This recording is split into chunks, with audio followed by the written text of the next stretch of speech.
விஜயநகர பேரரசின் தங்க நாணயம் தமிழகத்தில் எந்த மாவட்டத்தில் கண்டெடுக்கப்பட்டுள்ளது? Option A Chennai, option B Tiruvallur, option C Tiruvannamalai, option D Kanchipuram, option E இவற்றுள் எதுவும் இல்லை. ஸோ இதற்கான சரியான பதில் ஆப்ஷன் சி திருவண்ணாமலை.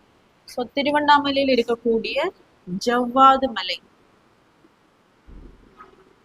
ஜவ்வாது மலையில் தான் 103 தங்க நாணயம் வந்து ஆதி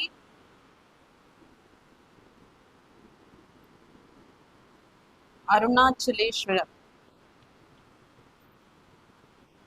இந்த கோயிலை வந்து சீரமைப்பு பண்ணும் போதுதான் இந்த 103 விஜயநகர பேரரசின் தங்க நாணயங்கள் வந்து கிடைச்சிருக்கு. ஸோ இந்த விஜயநகர பேரரசின் காலம் பார்த்தோம் அப்படின்னா 1336 ஆண்டு ஹரிஹரா புக்கா, ஸோ இவர்களால் தான் இந்த பேரரசானது உருவாக்கப்பட்டிருக்கும்.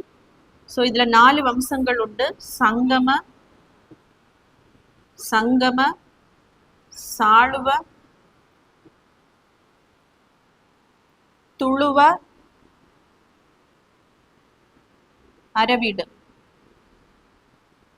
ஸோ இதனுடைய காலம் பார்த்தீங்க அப்படின்னா சங்கம வம்சம் வந்து 1336 இருந்து 1485 வரைக்கும் இவர்களுடைய காலம். சாளுவ வம்சம் வந்து 1485 இருந்து 1505 வரைக்கும்.